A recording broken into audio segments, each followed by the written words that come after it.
Okay, welcome everyone. Thanks for coming. I realise it's a busy time of year, but I guess one of the reasons I wanted to make sure I got it in before Christmas is because I notice a lot of people with anxiety, wondering what on earth is happening, what's going to happen. So I just wanted to put it out there, what I'd learned attending my industry group, and I actually analysed the recommendations from both the Royal Commission and the NDIS review, because a lot of industry groups will analyse or bring forward what is of interest to them. So I'm going to share that with you too.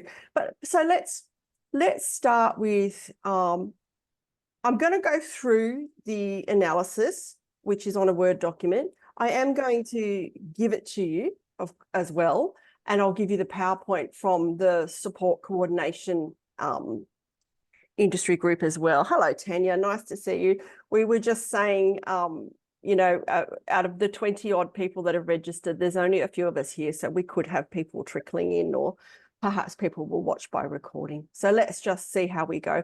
The first thing I want to say to everyone is that, and I've been LinkedIn was just buzzing with comments. I spent most of that weekend after the reviews were released, like on LinkedIn, people talking as though it was doomsday. None of them have been approved. This is like everybody put it out, go, oh my God, all this stuff. No, nothing has been accepted. These are the reviews. And after all of my years in policy, a review recommendation is just that. It has to be uptaken. It has to be taken up, right? And that has not happened at this point. Not to say that I don't think some of them are worthy of being taken up, but they haven't at this point. So that's where we're at. But let's have a look and see then what it actually, let's have a look at the broader, and then I'll just zero in on the support coordination, which is very important to this sector, okay? So let's have a look. I'm just going to share screen. Share screen. So don't worry about the keys there. They were my keys when I was dissecting the information. So I've broken this into three things. I've broken it into what I can see will be a potentially new practice standard. Yeah. Now that's important to us. Yeah, definitely important to me for my policies. And what will be a potential practice change, but will not be necessarily regulated anywhere. Yeah. And then a high level one, which is going to require changes at higher levels than, across intergovernmental changes, okay, which is still important. But I've only selected a couple of them because a lot of the things that were not going to concern any providers that I work with, or providers in general, or any of the work that I would do to ensure anyone's compliance, I left out, because it was pointless. There's some things are just in the background and about other sectors.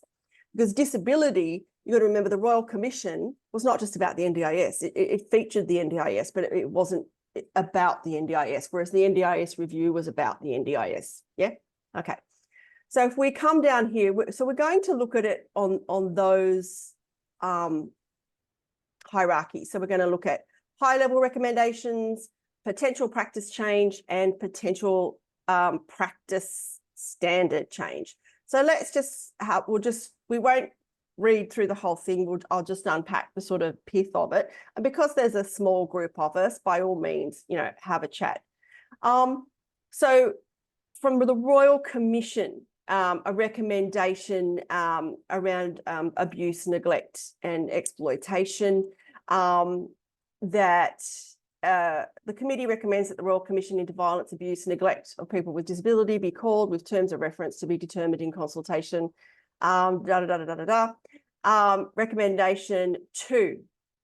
The committee recommends that the Australian government consider the establishment of a national system for reporting and investigating and eliminating violence, abuse, and neglect of people with disability. So I didn't see this translated into any standards at this point. This is a high-level recommendation, which I think will be good, and it will impact on us too, because whatever it is, it's going to be a system that's going to get rolled out. In some way, I think they want systems to talk to each other. I know they want the aged care and the NDIS worker screening checks to talk to each other. as well, because what we've got is people hopping from the other sector. So if they get a bad rap and they're no longer allowed to get a worker screening check in the NDIS, they're hopping over to the aged care. If they've got something in aged care, they think, oh, I've done my dash there, and they're popping over to the NDIS. So they want those to talk to each other is what that's basically about. One of the actions will be the establishment of a national, this is about that was me going into another area because it just popped up for me here.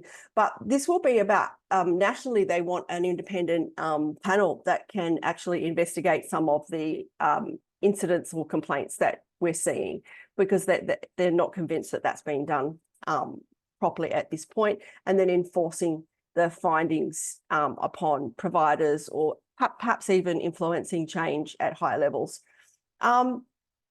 National workforce regulation. This one, the recommendation for the Australian government to establish a scheme to ensure national consistency in disability worker training. Now, we all got to like that. Now, what is that going to mean? I'm not really sure. I don't know whether they're going to roll out training. I don't know, we don't know what that's going to mean or what that's going to look like. We don't even know if it's going to be taken up. Okay, so it's a recommendation. Recommendation 4 in the Royal Commission. The committee recommends the Australian government consider establishing a disability worker registrations scheme to include the elements of, so that is, we have a support work sector that has absolutely no accountability to anybody, because they don't belong to a professional body, because they can't, because there are very few support workers with professional qualifications. They've got certificate 3s and 4s, etc. There's no body that they can belong to that can hold them to account. So they're hoping to establish something that can assist in professionalising that workforce to a degree.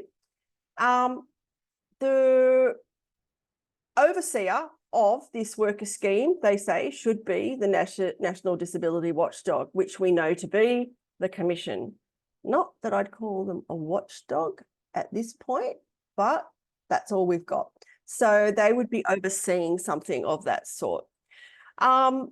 Recommendation 5, the committee recommends the Australian government consider establishing a national approach to modify state and territory Commonwealth delivery and accreditation programs, ensuring national consistency in service delivery. Now, this I've marked in orange because it will change our practice. So if we are going to be made to, if there's going to be some assurance around the consistency in service delivery, it will require a practice change. It doesn't say anything about a practice standard change at this point, because I guess it's just in theory at the moment that, to me, it's a bit like a high level. We wish we could change this and make everything consistent. There's a long way to go before they could do that. Impose stronger requirements for facility and client-specific induction training for carers. Of course, we all want that, and that feeds into the last one that we just looked at. Consider a scheme to impose service delivery standard requirements on management and boards similar to occupational health and safety schemes. Great, because if you're seeing what I'm seeing, butcher one day, NDIS owner the next. So there is no knowledge, consistency, no requirement, no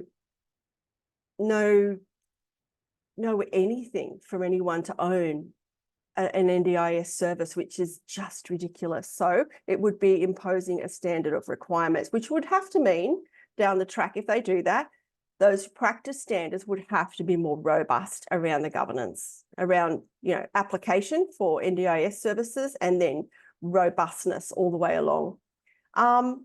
Access to justice, it doesn't really concern us. It's going to be in another sector. It will flow on to the NDIS in some ways for your clients who may have be embroiled in the judicial system, but it isn't going to outright be something that happens in our legislation, I don't think.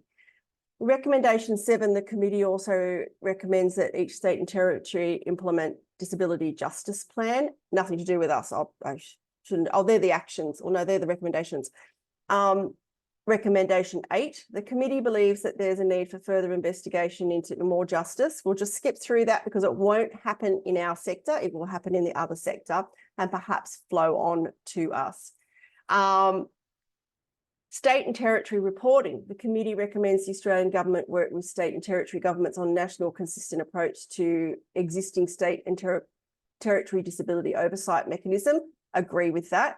We'll come down to where I've highlighted greater crossover in oversight and complaint mechanism between aged and disability, and a nationally consistent approach to disability oversight mechanisms best overseen by the Commission. Okay, so we're hearing a lot about trying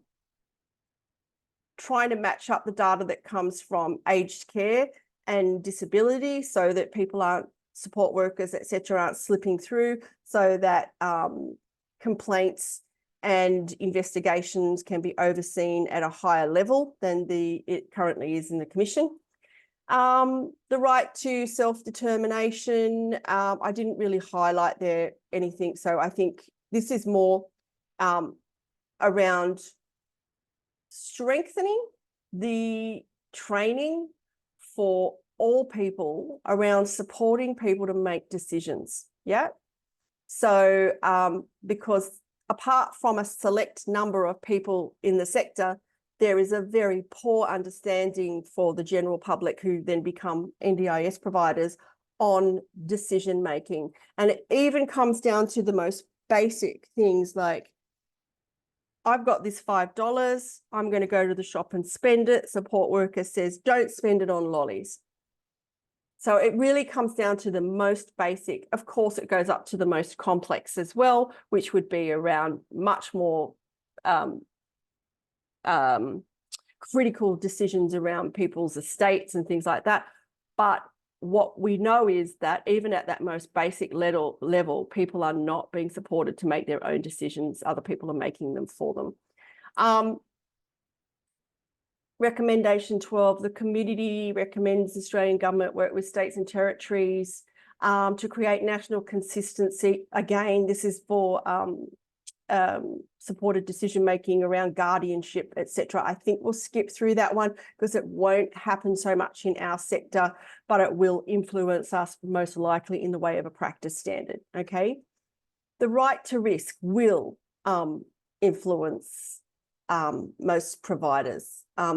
Recommendation 13, the committee recommends state and territory Commonwealth Service Delivery accreditation programs should be modified to impose additional requirements for positive life outcomes. So what that's saying is that if it gets accepted, that this will mean a more robust practice standard area that talks specifically around not what we shouldn't do, but what we need to create in terms of positive life outcomes for people. And I guess when I think, and I put my other hat on and I think, well, you know, one of the first things that comes to mind is there are some models out there, you know, like, I don't know if you've ever, Purple Orange do, which is a fantastic group down in South Australia, organisation in South Australia. They have,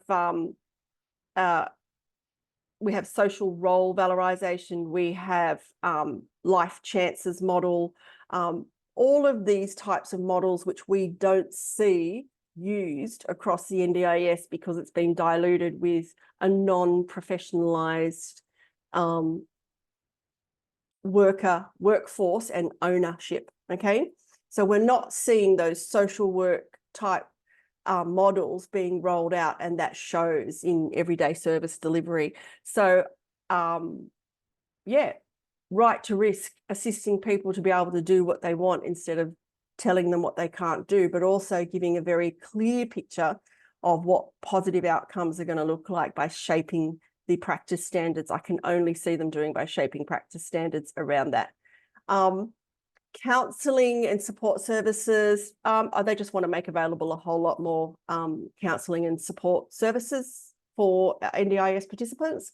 Advocacy, I think it just goes to show, I've seen grants that are about to be announced, who's received the advocacy organisation grants. suffice to say that there's going to be a lot more independent advocates and a lot more organisations that are disability run and owned, springing up as advocacy organisations, because there was massive millions of dollars in the last funding round. So I think they were going to announce that today. So if you looked on the NDIS or grants website, you'll start to see how many organisations have now been funded to provide advocacy training. Who knows what innovative models they've come up with? I hope there's an enormous amount, but that will be about when we've got abuse and neglect in a sector, we have to somehow empower people as well as policing the people that that actually create the violence, neglect and exploitation. We have to empower people to be able to recognise it, and that goes for staff and for clients themselves. So this will be a massive new service delivery area.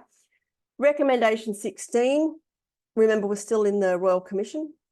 The committee recommends the national, that's more advocacy. I think we'll just, you can read that when you get the sheet yourself in detail, but so, like I said, lots of advocacy, lots of disability run organisations. I thought of applying for it myself, but I just actually don't have the time to run it. Now we'll look at the National Disability Insurance Scheme, recommendation 17. Now here we have a practice standard. A practice standard in orange. Let me just check my colour coding. My colour coding is, potential practice standard is in orange. Okay. So coming back to where I was.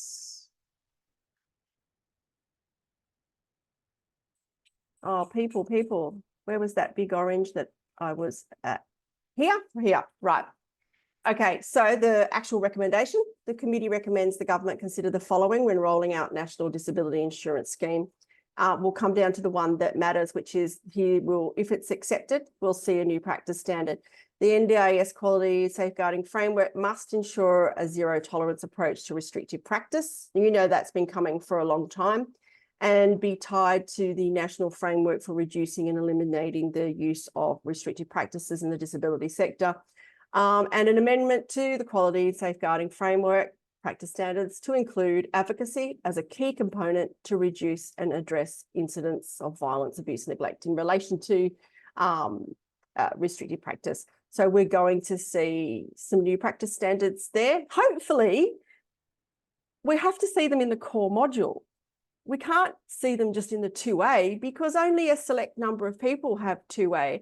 How many people don't know what positive behaviour support is or restrictive practice is that are just working under a core module? Far too many. Why? Because there isn't enough said about it.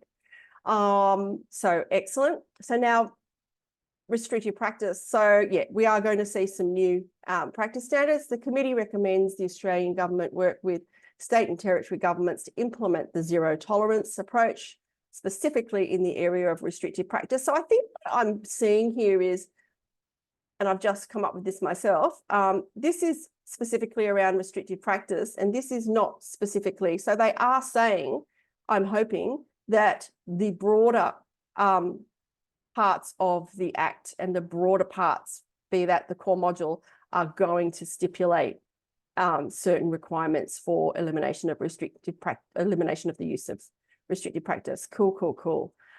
So that's good. That's how I'm reading it. So they will be ensuring the national framework is properly implemented across all jurisdictions. Something I wasn't quite aware of is that they haven't been particularly pleased with the quality of a lot of behaviour support practitioners. I would have thought that only the ones that knew what they were doing would have got that role, but apparently that's not true. There are some very poor plans. A scheme that's not limited to the disability sector, but applies to all places where restrictive practices are used. So that will be across education and justice and health, aged care. Imposing requirements for the use of positive behaviour support. Thank God for that. I mean, that's been a long time coming. Policies and advice need to be available to the general public. Very true. The preferred substitution of positive behavioural management tools such as applied behavioural analysis, such as your ABC charts as well. So recommendation only, okay? I can't see that not being accepted, but there you go. This is more, but there was nothing resulting from that resulted in a practice change or a practice standard that I could see. So you can read that at your leisure. Housing options. I didn't see anything that was going to affect the NDIS directly. This would be adjacent to our sector. Schools is the same. Recognition of disability in protective policy. The committee recommends the Australian government consider amending the following protective policies to include specific needs of people with disability to ensure that people with disability are afforded the full range of rights.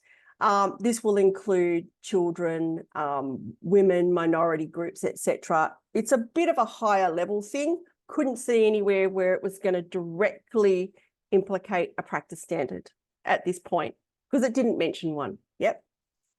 Data. I think we've already kind of gathered that we need our data to be better, and I guess they're addressing the ABS areas to be able to report better. But we won't go into that. You can read that at your leisure.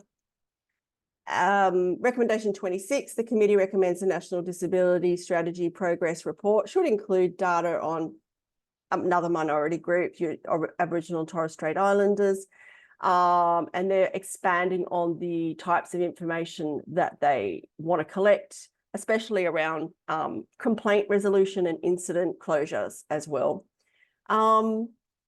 Recommendation 28. The committee recommends the Australian Institute of Health and Welfare's annual report for child protection. I think that's adjacent. That's another one that's adjacent to our sector. So last one from the Royal Commission that was relevant. International Human Rights Recommendation 30. The committee recommends Commonwealth review the reports of the United Nations Committee, etc. So there will be some changes to human rights. If that's taken up, that could result in changes to the rights of people with a disability as well, or it could result in a direct change to our NDIS Act as well. But who knows? We don't know if it's going to be taken up yet. I think things like that usually are slipped through because it's really hard to say no to something like international human rights. Now, potential practice changes. So group home, I was pretty shocked with the group home one. I was expecting so much. I was expecting so much more protection for people in group homes, but we didn't really get it. Strengthening how disability providers implement models of practice, such as active supports. Yes, I think that's great. We need to see that. Instead of people sitting around on their phone, we are going to want to see active supports. You know, I can't tell you how many times, and I can pick them, that I sit at a coffee shop and I'm looking and I just know, yep, support worker and participant, because they haven't said a word to them in 45 minutes, you know? So active supports, I can totally agree with. And that will be a practice change. There's no mention of practice standard change, but I can't see it happening without a practice standard as well, its own practice standard. Recommendation 7.42, the National Disability Insurance Agency should work with the Australian government and state governments to expand alternative housing options and support for people with a disability to access and transition these, including ongoing extensive independent evaluation of dissemination of emerging best practice. So it's no surprise that the group homes, well, we've heard this before if you've been around for 20 years. I was actually in ADIC when we were closing the large residential group homes. Group homes were supposed to be closed with NDIS, but group homes have sprung up again. And especially with unregistered providers who there's nobody watching over them. And apologies if there's anyone there that's an unregistered provider, but that just is the truth. And, you know, now they've given themselves 5 years, I think it is, or it's 5 or 10 years, can't remember the years, we'll see, to eradicate the group homes. They don't want any more than 2 to 3 people. I think it's like a maximum of 3 bedroom, which means 2 people. This group home situation has just gotten out of hand. Improving access to alternative types of housing. Yeah, I'm down with that. That would be good. Recommendation 7.44 to phase out group homes. Oh, here we are, over the generational time frame. It is going to take time. Here we are, not approving new 4 to 6 SDAs. That's only one part of this. Just by not approving the 4 to 6 bedroom group homes SDA isn't going to stamp out group homes, because a lot of still providers will still try to be opening these. It's going to take a while. They've got to give them a moratorium for the ones that are already being built. They've got to give them time. They can't just go right next year. Sorry, I know you built that 6 bedroom house, but you know, I think it's, I don't know if it's like 15 years. I think it might have been 10 to 15 years. That's a generation. So it's a while off, but at least they've woken up. I don't know how it didn't make sense to them that if you wanted to phase out group homes, but you're still allowed to build 6 and 7 bedroom SDAs. I'm not sure how they didn't quite put 2 and 2 together, but it's one of those things. Choice and control over how services are delivered. Remember, this is the NDIS review now, so we're out of the commissions. Recommendation 10.7, practical guidance on supported decision-making. Again, so you can see that's in the Royal Commission. It's also in this. I've got no reason to believe that won't be taken up. And I also know that the Law Society of Victoria have been given a grant to do some work around that, and hopefully come up with some resources that would assist providers and the population to be able to do that better. We've already got supported decision-making in the practice standard. I can only see that it might be strengthened. Investigation is going to take a bit more of a front and center, which is why I've gone and done some additional training in investigations, so that our team will be able to assist providers when they have a regulatory response. And I don't know, you know, like when I've seen investigations on an incident report, it's often been, you know, a few lines of narrative, and it needs to be better than that. And as you can see, they're also from the Royal Commission, the recommendation to set up an independent panel to oversee all the investigations from complaints and incidents. I can see they're building a line all the way down to the front line. So I think you could safely, I would easily bet some money on the fact that, you know, anything around the investigations is going to get through, you know, to be honest. So yeah, we already are working on strengthening complaint and incident handling and offering investigations and training up providers to be able to do their own investigations better. Provider registration. There's a little bit more about that in the other one I'll show you after this. They want to strengthen it. This one from the NDIS review says to enhance the registration process, the Commission should develop and implement a framework for sharing relevant info with auditors. It's very disjointed at times. Audit companies from the Commission conduct comprehensive reviews of provider registration focused on simplifying the process for smaller providers, and I'll talk more about that in a minute, what that might look like. Improving the NDIS Commission's operating system. Application forms used to submit application forms used to submit registration. Anyone can, you could write 0 in your application form, answers to your questions, and you'd still get a scope of audit. So I don't really see the point. Removing any, I mean, that has always been my bugbear, because before this, I'd never seen anything like that. Our self-assessments under the Health and Community Service Standards or under the Alcohol, Tobacco and Drugs or the EQIP, they didn't look anything like that. They were actually written and people read them. We read them. We had to read them. And this stuff is just, they will accept anything in there. Remove any duplication of requirement for cohorts or practitioners, organisations working with multiple schemes. I'd like to see them reduce on that, but I don't hold out much hope. I think that's a really big job when they've got such bigger fish to fry. It's a nice thought. And I just thought here was my thoughts when I read it. It actually looks easier to apply. I couldn't see anything in there that was really strengthening it. I mean, I do tons of registrations and I can't see anything in this that's telling me that it's going to be harder. I think it looks easier. Now, some NDIS review recommendations.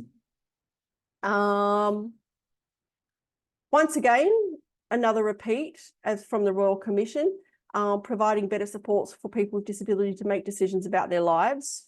Some of the actions around that will be strengthening the provider's capacity to provide best practice supports in decision making. That's the theme, ran through the Royal Commission recommendations. It also is backed up by the funding that's just the funding that was released this year, and is it, you know, the winners of that funding that will be announced, all of those new advocacy organisations.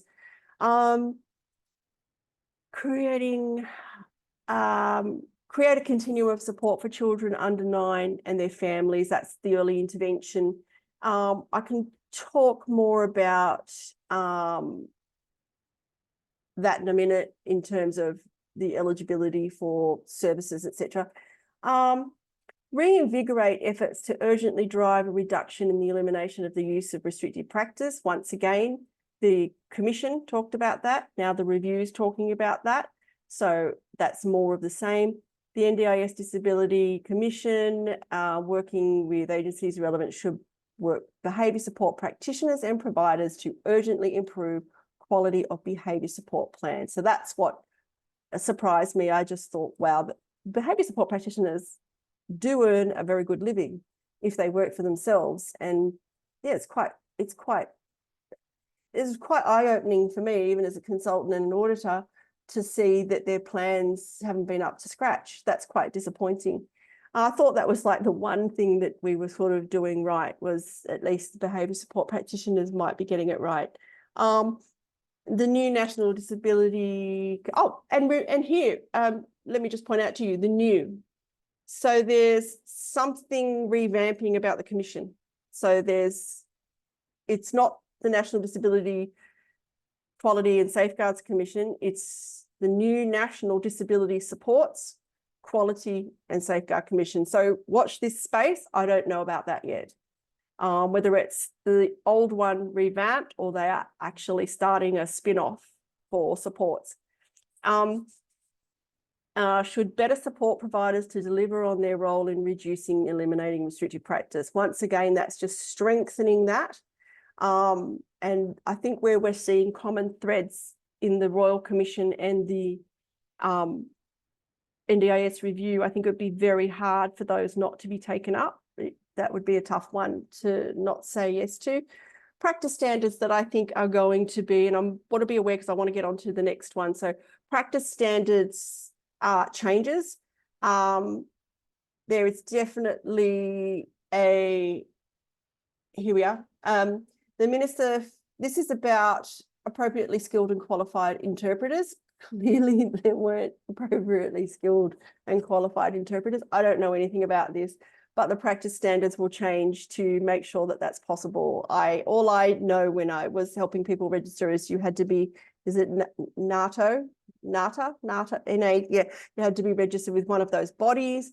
Apparently we've just got anybody interpreting now, so I didn't know that. Improving group homes. Here's my comment. You know, I could see nothing that spoke to a practice standard change. I was just so disappointed. I can't even tell you. Choice and control over how services are delivered. We've already seen that repeated through through the Royal Commission, and it calls for a entitled to make everyday life decisions. Amendments should be completed by 30th of June 2025. This would have to happen by a practice standard change, or practice change at the very least. Recommendations for complaint handling and investigative practice guidelines. You are going to see some big changes to complaints and investigations, and I think you'll see a new practice standard about investigations of those, okay? Which is why I'm already on it. And even if they didn't bring it out, I would still continue to do that, because the quality of the investigation from an incident will determine how well the organisation can really recover from that. Improving provider safeguarding practices. That's a very generalised thing, including safeguarding indicators, et cetera, et cetera. That's really quite general. Recommendation to strengthen regulatory requirements. That seems quite general. It does require core module changes in complaint handling and incident management, once again. So there's quite a theme around complaint, incident, and investigation of those, and the investigation panel at the top. The NDIS review recommendations for introducing new approach to NDIS supports for psychosocial. That was coming, focused on personal recovery, develop mental health reforms to better support people with severe mental illness. I think it's only what I think, but I think that a lot of psychosocial disability clients will find that they're not eligible for NDIS services eventually because of the foundational support transformation that we're going to see. That's just my thoughts, because there are certain diagnosis groups which are not served very well in the NDIS. And those were the ones that were looked after in Partners in Recovery, the PHN, because of the professional statuses of the people that looked after them. So I think you'll find that people with severe personality disorder and people with quite pervasive psychoses have not often done well under unqualified, unknowledgeable business owners, etc. So I think you're going to see a shift in that.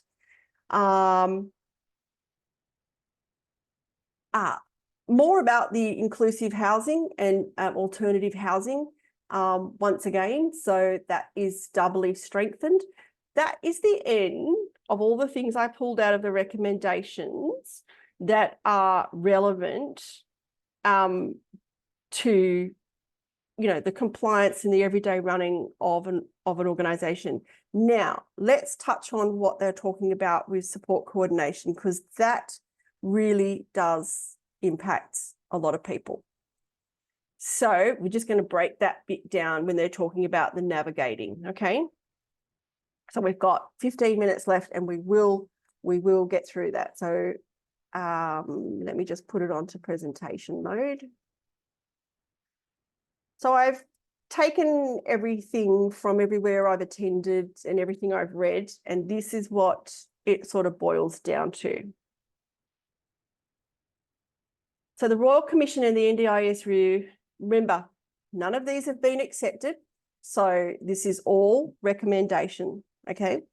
So the people that need to consider this one in particular, very specifically, not so much with the other ones I read to you, which are Commonwealth, but for these changes around support coordination and plan management, this has to be a state and Commonwealth consideration. Support coordination represents about 3% of the scheme funding at the moment, and it's growing very fast. In fact, from what I understood from my industry group, the growth of the last year, it grew 70%. And it continues to grow. So the Royal Commission said it wants support coordination to be independent, okay?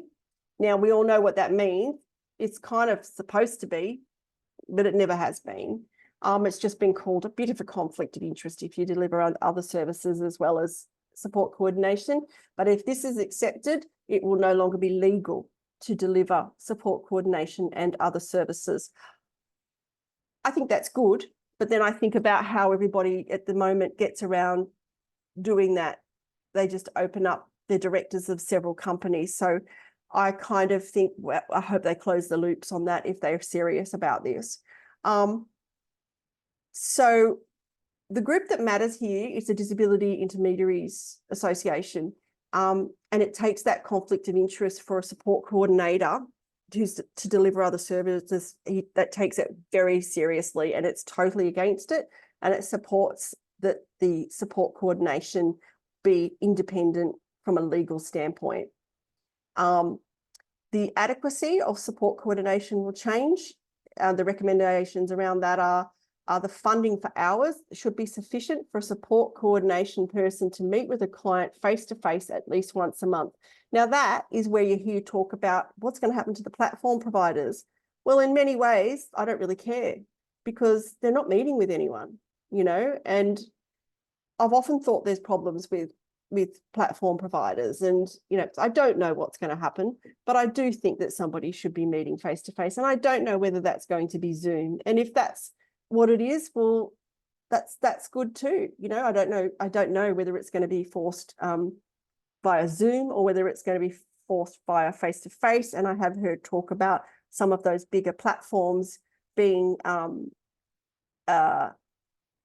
phased out. Well, they need to change. So that's just what I've heard. We'll wait and see. There will be no more.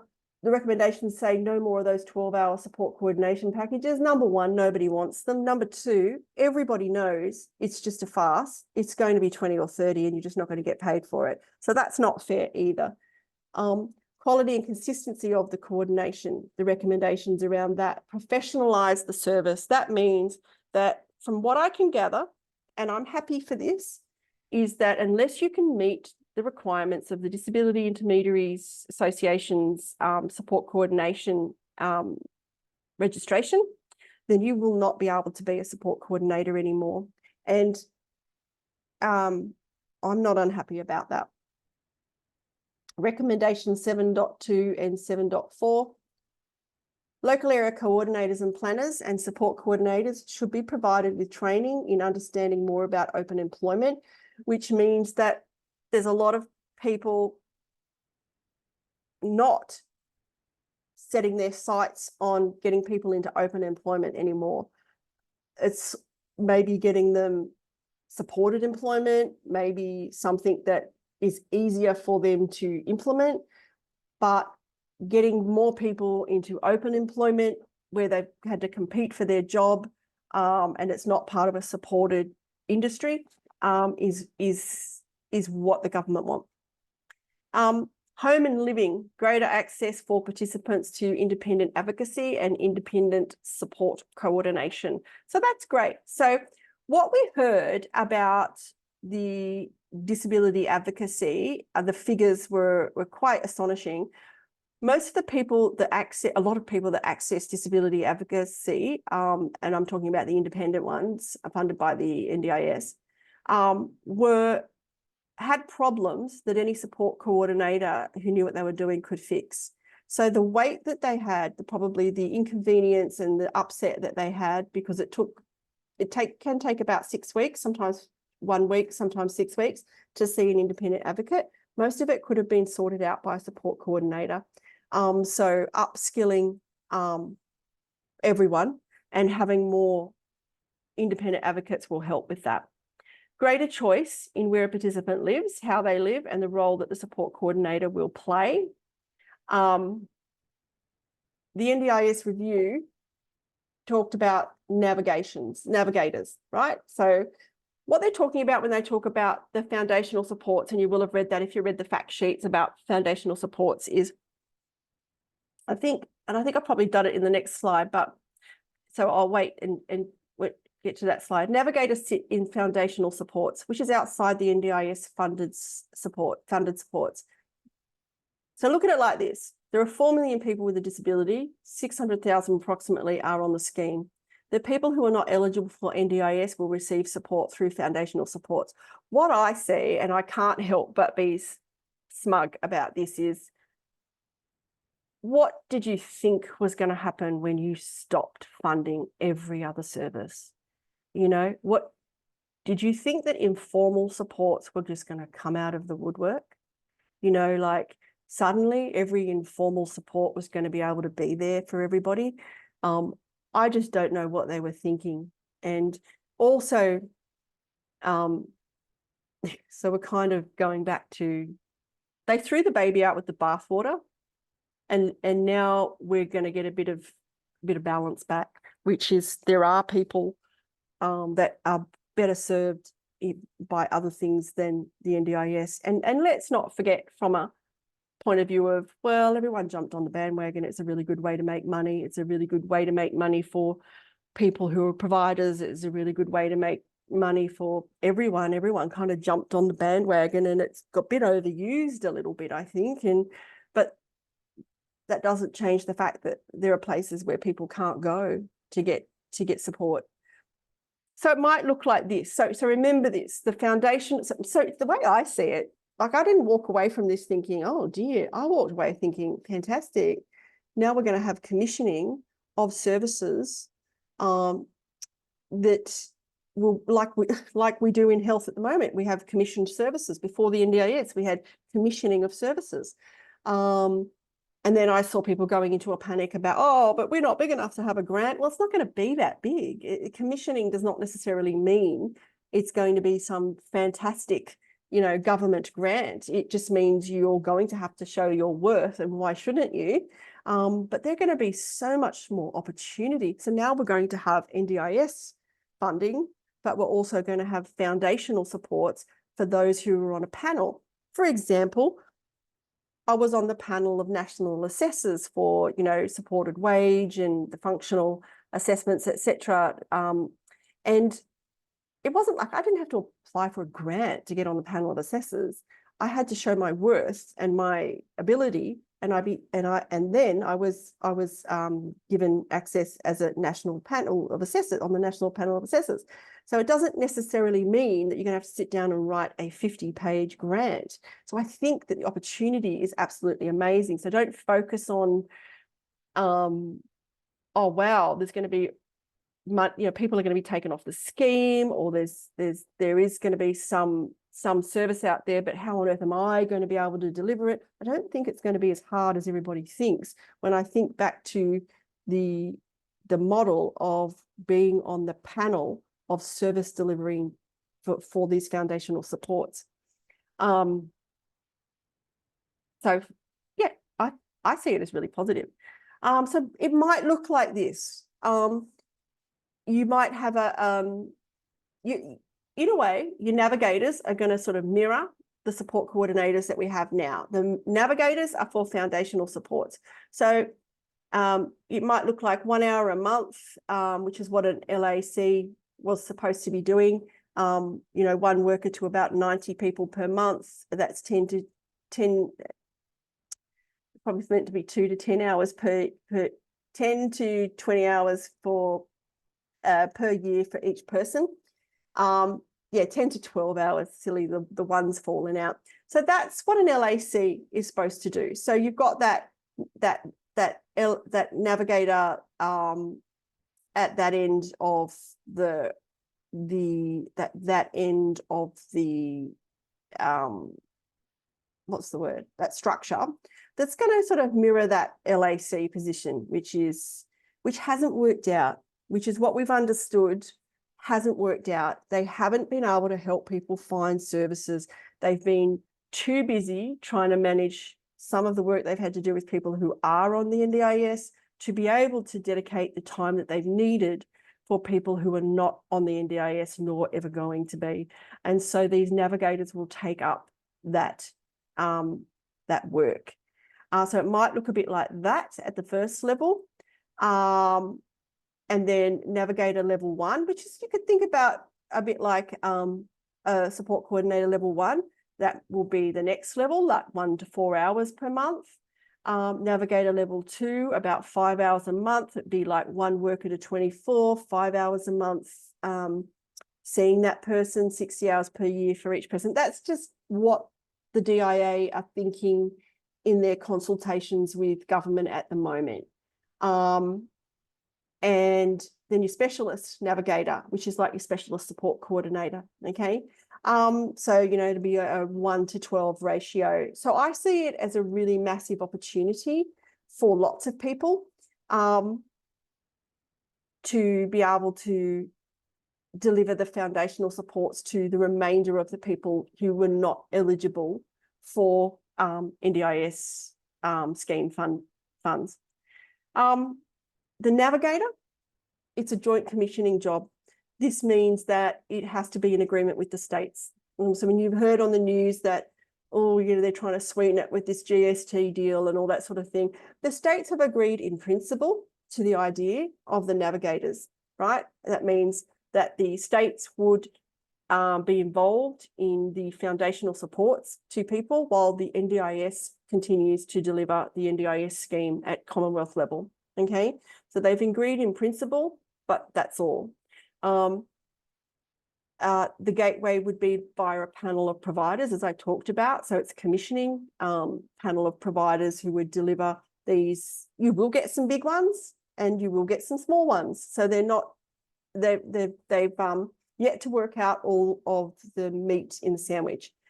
That's like a tender or grant, but it's not fixed in stone either. So it could be like that panel of providers, like I described to you when I was on the panel of providers for assessors, national assessors, or it could be like tenders and grants. I think that's all to be worked out, but they're all on the table. It will take about 5 years for the transition.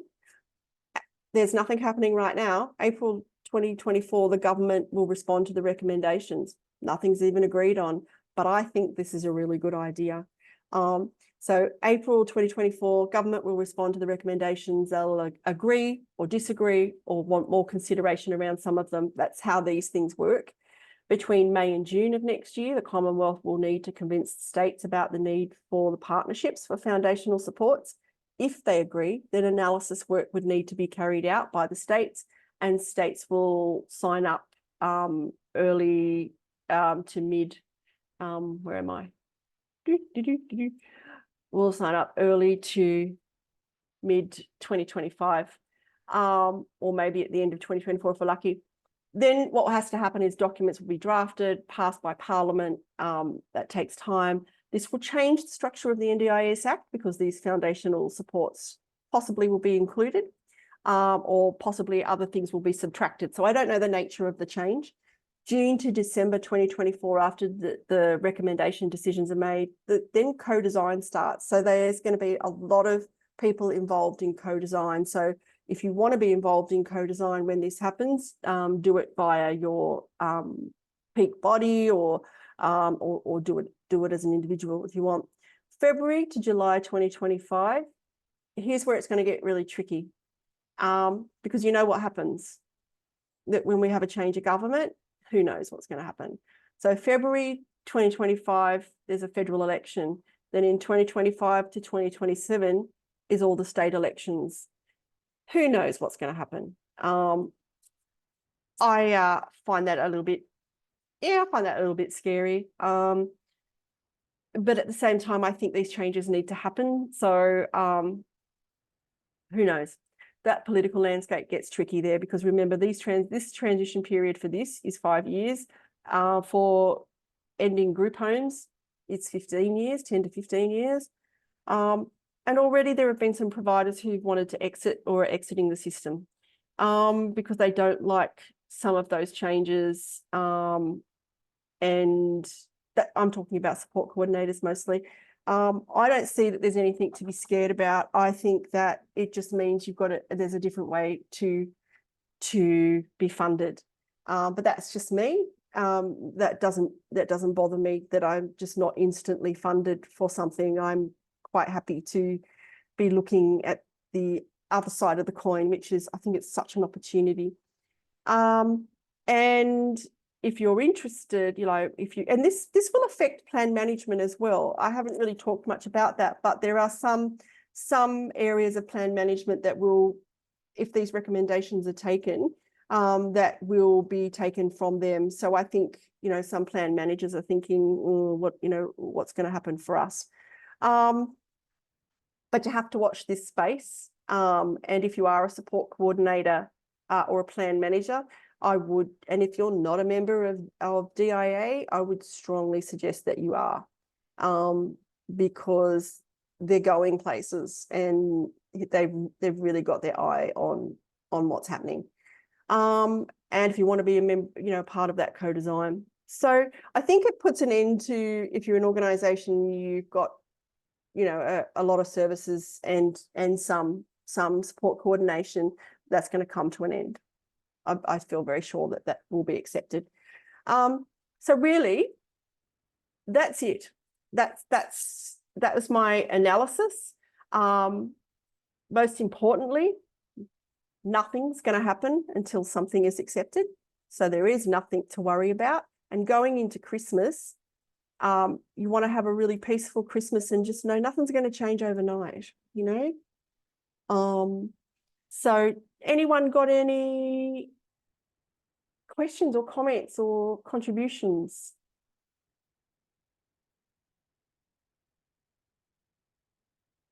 Gina, Brenton here. Hi, Brenton. Hi. I was a little late coming on. I'm just interested. I missed the first quarter of an hour, but just with regard to changes you see regarding the core module, and I noted as we went through this, in particular, you drew our attention to investigations, to incidents and complaints. Is there any other parts that you feel that will affect the core module directly? I think that from what I can see, from what I read, I would be confident that, I hope I'm reading it correctly, I would be confident that they would add something into the core module around the reduction of restrictive practice, because it doesn't just exist in that vacuum of 2A. And that's how I read that. I read that I couldn't see any reason why you would have it mentioned twice, once under restrictive practice and once under the national safeguards, if you weren't intending to change the core module. So it did talk about strengthening that, and the only way to strengthen that is to put it into the core module. So I would think that there's possibly going to be something in there around positive behaviour support and knowing when you might be inadvertently using a restrictive practice, because at the moment there's nothing. Yeah, and other places in the core module, obviously, I think that complaints and well, there's already been some new stuff on complaints released, which we're just updating our policies on, complaints and incidents. That legislation change came out just this month. But that's not the stuff we're talking about here. That's more strengthening from what I can see. That is something that's encapsulating the non-registered providers and how the Act now says that they must follow the complaints and incident rules as well.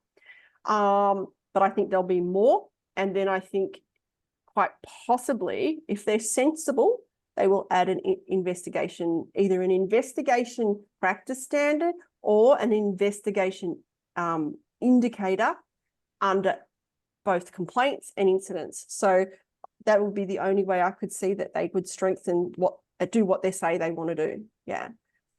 What other ones did I say might change the core? I think that there'll be a little bit more around informed consent, informed decision making, sorry. I think that you can't have repeated so much through the Royal Commission and the NDIS review around strengthening informed decision making without changing the core module. There's only one way to change this behaviour, and that's to change the core module, to be able to force people to do it. And then eventually, we didn't get to the very end, which I was going to say about registration of providers. I listened to everything going on. I hear this on Facebook and why should we have to do this? It'll be a level from, like, for example, 1 to 5. It'll be like start with an enrolment so that basically that's saying, we want to know about all of you. If you're a provider and you're unregistered, no more do you go under the radar. And even if you just, if you fit into that lower level risk-based, on a risk-based sort of methodology, we're still going to know who you are. So it'll go level 1, level 2, level 3, level 4, and level 5. So in a way, there could be some capacity to reduce some of the paperwork for some of the smaller providers, and reduce maybe some of the auditing. I mean, I find the core module ludicrous for just when all you want to do. If all you want to do is deliver some supports in the community, or just run groups, I find the core module over the top. I could construct it better so that it works for that group. Now, if you want to add something onto that, and that's personal care and it's et cetera, fine. But it's just not fit. It's not right. It's not quite fit for purpose. It's over the top for some services and not enough for others. So I think maybe that registration process has some thoughts of how they can better match the registration obligation to the provider and what they're delivering. Thank you, Jenna. Okay. Great answer. That's really a lot of my surmising from what I can see. And then there's the places where it actually says change to the practice standard. So any other thoughts, guys? So I think there's really nothing, there's really very little to worry about, to be honest. I think if you're a very big plan manager, like the big ones, maybe you'd be a bit worried, but you're probably, none of you are. So, because I don't really get plan managers at any of my, they don't do the same services. So I think for the rest of us, I think it's going to be very exciting. Change, but exciting. A new opportunity from what I can see for those foundational supports. Yeah. All right. Well, there's obviously a lot of people going to be watching by recording. So I will get those out to you, and the documents, which you can have a read through at your leisure, because obviously I skipped across a couple because they weren't quite relevant. And we weren't quite relevant. So if nobody has anything else to say, I want to wish you a Merry Christmas. Same to you, Gina. Thank you very much. Merry Thank Christmas, you Gina. for coming Thanks, along. Gina. Have a safe Thanks, Gina. Christmas. Be careful on the roads. Okay, careful on those roads. We've got a disgusting road toll, so drive carefully. Thank you. Okay. Merry Christmas, everyone. Merry Christmas, everyone. Bye-bye. Bye-bye. Bye. Bye.